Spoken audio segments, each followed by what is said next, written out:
वैराग नगरपंचायत हद्दीत असलेल्या बार्शी सोलापूर रस्त्यावर वैराग येथील मुख्य चौकात स्ट्रीट लाईट बसवण्याची सामाजिक कार्यकर्ते अमरराजे निंबाळकर यांनी केली वैराग नगरपंचायतीच्या मुख्याधिकारी यांच्याकडे मागणी। वैराग हे मोठ्या लोकसंख्येचे गाव असून जवळपास 50 पेक्षा जास्त खेड्यातील नागरिकांची दररोज वैरागमध्ये ये जा असते।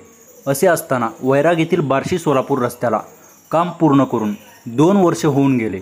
सोलापूरला जाताना वडाळा, कारंबा या ग्रामपंचायत असलेल्या गावांमध्ये रस्त्यावर स्ट्रीट लाईट बसवण्यात आलेले आहे। तेथील परिसर विद्युत रोषणाईने उजळून निघालेला आहे, परंतु वैराग नगरपंचायत असताना देखील आत्तापर्यंत स्ट्रीट लाईट बसवण्यात आलेली नाही।